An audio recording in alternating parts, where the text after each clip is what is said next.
Gagrab na lamang po kayo pa uwi Opo, ngayon. inano po na. Ano po ba talaga nangyari? Bakit po napaatras kayo? Ano, saan ba nakaapak yung paa nyo? Patras ako, biglang yung pa ako, imbis na iangat ko, naidigin ko rito, kaya bag. Yan po, yung unang video pa lang ng usapan namin po ni Kananding Kanlas. Mamaya po, panunuorin nyo po yung kabuuan yan, pati po yung damage na nangyari doon po sa kanyang Ford Everest. Pero pag-usapan na nga po natin mga kapatid, ito pong tungkol sa sudden unintended acceleration. Marami pong nagko-comment at sinasabi po nila, gawan ko raw po ng vlog, ito pong tungkol sa sudden unintended acceleration.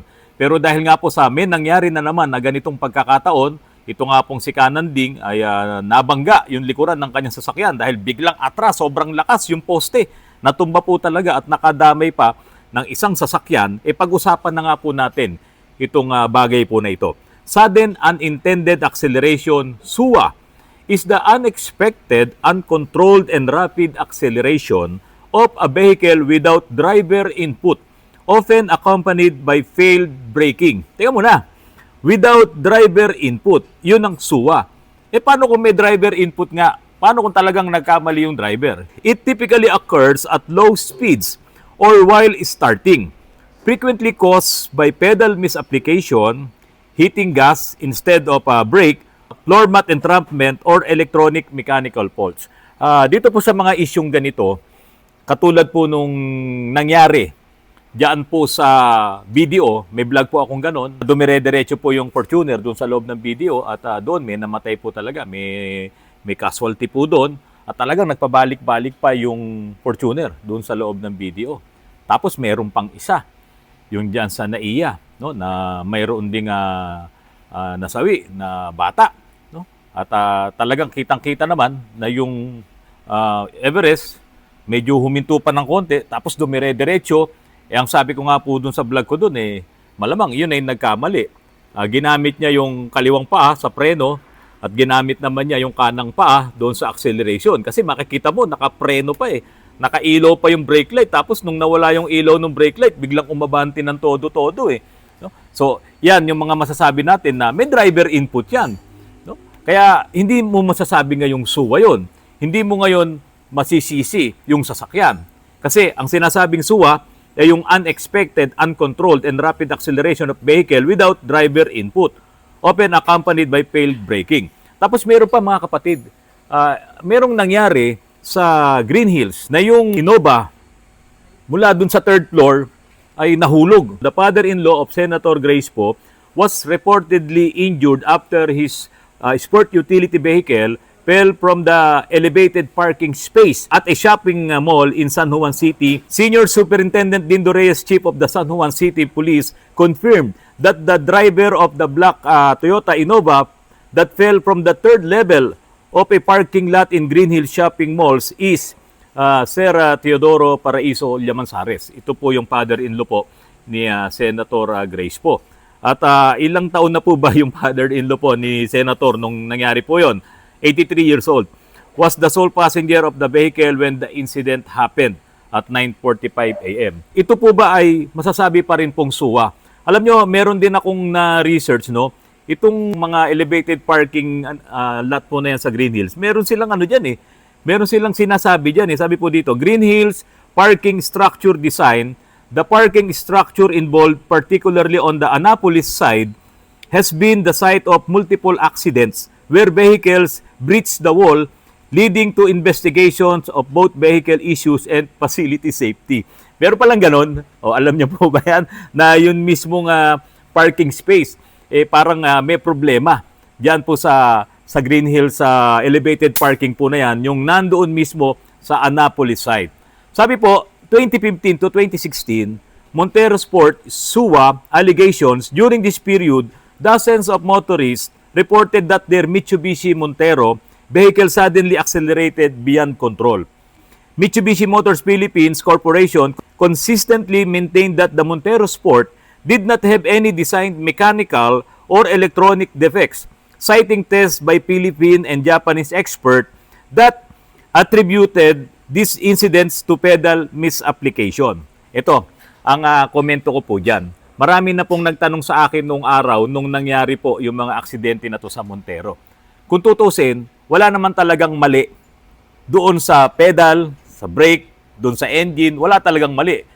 Itong ang Montero na to, yung mga naglabasan po na yan nung panahon na yon, talaga namang konting apak mo lang talaga doon sa pedal, talagang sumisikad talaga. Very responsive po yung mga Montero na yan. Hindi katulad ng Fortuner na kasabay niya, merong delay. Parang mga 1 to 2 seconds, hindi mo kagad mapapa-abante ng matindi yung mga Fortuner na kasabay niya.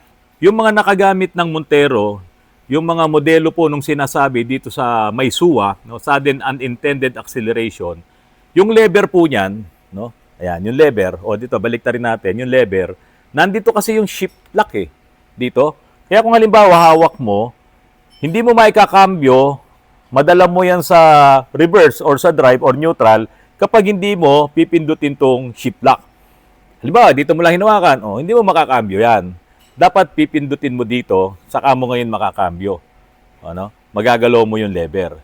Ang tingin ko dyan, karamihan po kasi nung mga kababayan natin, lalo na yung sanay na nagpapahinga sa sasakyan, nagiging pahingahan ng kanilang kamay, yung kambyo. Inilalagay ngayon nila yung kamay nila doon sa kambyo. Habang umaandar, nagpapahinga sila. Siyempre, mainit kung hindi umaandar. Nakapark o nakababa ang dalawang paa niya. Wala siyang inaapakan sa pedal sa brake, saka sa pedal sa accelerator kasi nakapark. Kaya lang, nakapahinga yung kamay niya doon sa lever. Okay? So ngayon, nalimpungatan na siya, nagising na siya, hindi niya alam, nahilan na pala niya sa reverse. Naka-handbrake naman yun Hindi naman yun basta-basta atras. Di ba? Okay, nahilan niya na sa reverse. Tapos, yung iba pa, ang ginagawa, bago i-abante, nire-revolution pa ng konti. Di ba? Nasanay po, maraming ganyan. Nire-revolution ng konti, revolution ng konti. Nandun na pala sa reverse. Ayun na, pag revolution niya, aatras. Kahit naka-handbrake yan or naka-footbrake yan, naatras pa rin yan Mas malakas yung makina Aatras, malilito na siya, hihilahin, mapupunta ngayon sa drive, abante na naman. Tapos, hihilahin na naman, aatras na naman. So, pwedeng iyon ang nangyayari doon sa mga Montero. Kasi nga po, yung design po ng Montero, yung lever niya, yung mga naunang modelo po ng Montero na yan, dire-diretsong ganun Ayan, tignan nyo po yan, yung design ng kanyang lever. Dire-diretso, tapos hihilahin mo sa parting left, pupunta ngayon doon sa steptronic niya, yung plus minus.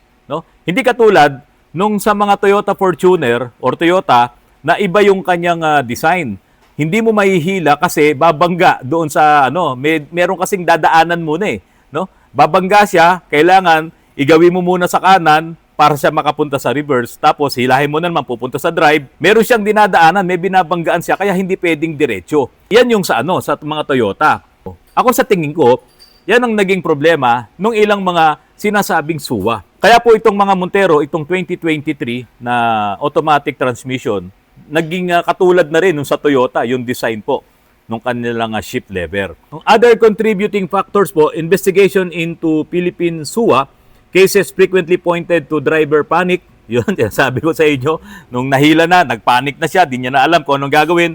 Pedal misapplication, yun nga, sa halip na nakaapak sa preno, doon siya umapak sa accelerator, or failure to properly engage the brake. Hindi niya naapakan ng todo yung preno. Environmental causes. In some cases, such as those where vehicles fell from parking structures, witnesses reported that the driver hitting other vehicles or walls before the acceleration, suggesting a chain reaction of panic braking acceleration. So yung pag-abante niya, nakasabit siya, tapos hindi niya na alam gagawin. Ayun nga, nagpanic siya. So inilagay sa drive, umabante, dumiretso. So ano pa rin? Driver error pa rin po. Yung napakarami ng mga nag-complain dito sa mga sasakyan ng Mitsubishi, itong ang Montero. Sudden unintended acceleration, SUA, in the Philippines primarily involved 2010 to 2015 Mitsubishi Montero Sports automatic models, with over 100 reported incidents of car uncontrollably speeding, causing accident and fatalities. While owners blame technical defects, Mitsubishi Motors Philippines cited pedal misapplication, driver error, asserting the vehicle had no inherent design faults. Key incidents, numerous reports such as 2014 funeral procession incident in Ilocos Norte fueled massive social media attention. Over 23 incidents were recorded by the PNP-HPG. Controversy and investigation. Complaints led to Senate inquiry and an investigation by the Department of Trade and Industry. Nag-recall din po pala ang DTI dito sa mga Montero po na to. Sabi dito, the DTI previously ordered a recall of 2010-2015 Montero models due to perceived defective pedal displacement design, which Mitsubishi Motors immediately appealed. Mitsubishi Motors cited a Horiba Mira report that found no irregularities, and Inquirer.net pointed to potential driver confusion in tight pedal spaces. Parang ang alam ko, hindi naman talaga napatunayan na may problema yung mga sasakyan ng Mitsubishi dito po sa nangyaring to. Wala akong nabalitaan. Sige nga, update nyo nga po ako kung totoong may problema po ba yung mga sasakyan po ng Mitsubishi. Itong mga nabanggit dito, 2010 to 2015 na mga Montero Sports po na to na automatic. Parang wala akong matandaan na napatunayan nga na mayroong suwa ito pong mga sasakyan po ng Mitsubishi. Pero mga kapatid, yung pong nangyari nga po na nahulog yung sasakyan nung father-in-law po ni Senator Grace po, yun po ay Toyota Innova.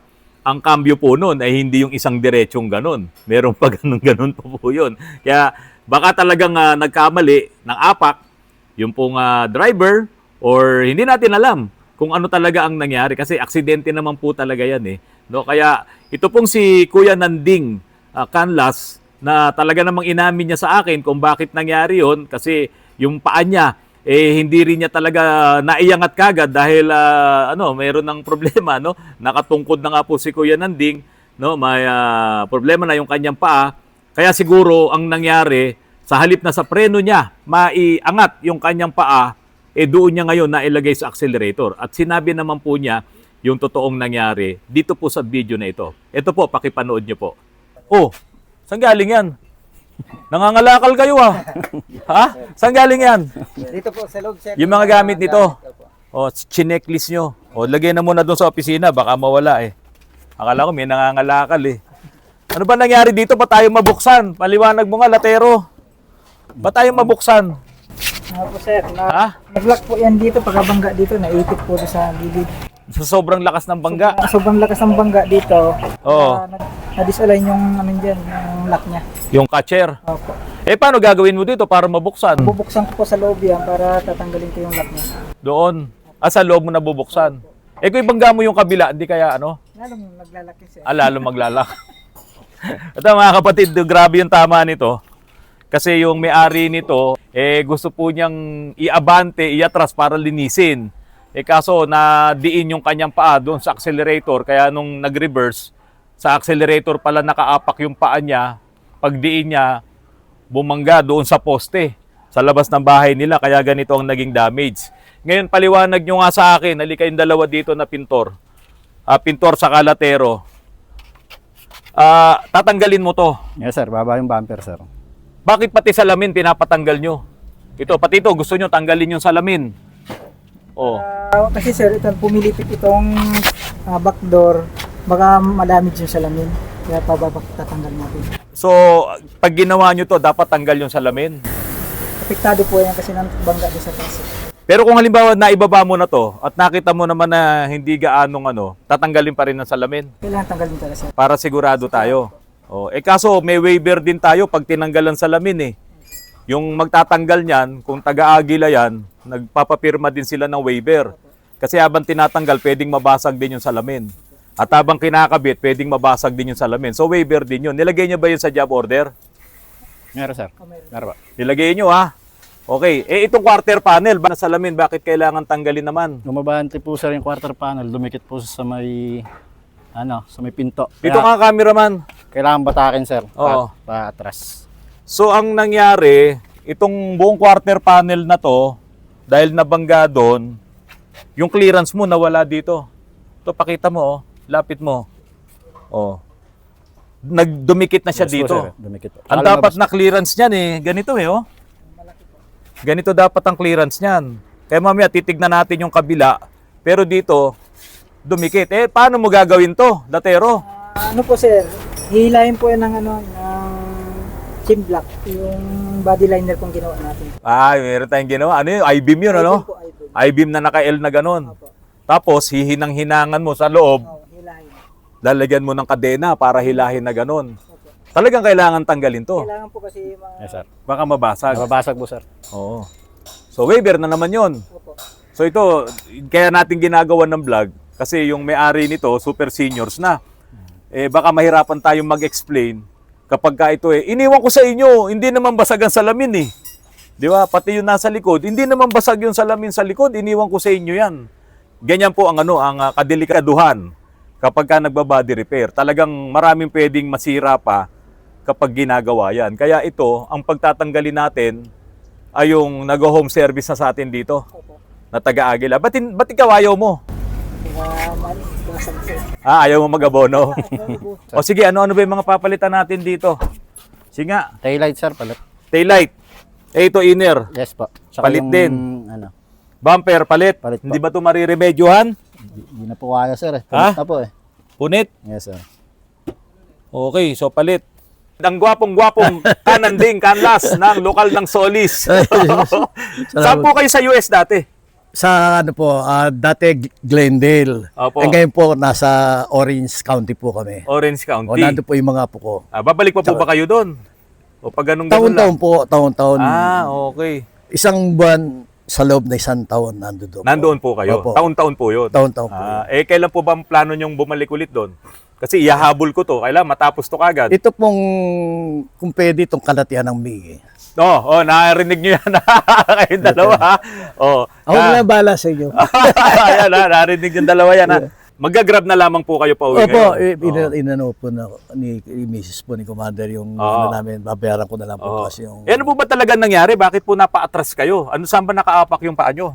Nakaapak sa gasolina. Sa gasolina? Opo, nakahawak naman ako sa handbrake. Opo. Ngayon, nung patras ako, biglang yung pa ako, imbis na iangat ko, naidiin ko. Naidiin nyo sa accelerator. Oo, accelerator. Kaya bag. Malapit lang ako kasi. Oo. Kaya... Buti na lang, walang tao sa likod, Buti no? walang tao. Yun ang inaano ko. Wala akong nasaktan. Oo. So yun, dapat lagi ang paa sa preno nakaapak, no? Hindi sa accelerator. So ito po ay hindi kaso ng SUA, yung sudden unintended acceleration. Talaga lang pong hindi na naiangat yung paa. Kasi po medyo nag-ano na rin po kayo no? Ilan taon na po ba? 70 pa lang po ba kayo o 60 plus? 80 na po ako sa November. 80 na pala. So, 80 na po tayo. opo, kananding kanlas po ng lokal ng Solis. Opo. Nandiyan na. Opo. Nandun na po pala. Ingat po kayo, kananding ha. Salamat po. Opo, ingat po kayo. bahala sa inyo. Mga kapatid, mag-iingat po tayo palagi ha. Itong nangyari po kay Kananding, hindi niya rin ini-expecto. Matagal na rin naman siya nagmamaneho. So, talagang aksidente po yung nangyari. Nadamay din po yung isang Toyota Innova sa kapitbahay niya. Yung pintuan din ng bahay na na tamaan, kaya yung pintuan tumama doon sa Innova. So another gastos na naman si Kananding po doon. Tapos yung posting na atrasan, hindi na po na picturean ni Kananding. Talagang yun daw pong poste ay talagang tumumba rin. Kaya po medyo dumami yung damage. Pero ang isa sa pinakamahalaga, wala pong nasaktan, walang fatalities, wala talagang tao na involved. Si Kananding, very well naman din po siya. At yun nga lang po, talagang kailangan na gumastos ng malaki dito po sa mga ganitong mga pangyayari. Mga kapatid, maraming salamat. Magandang gabi po sa inyong lahat.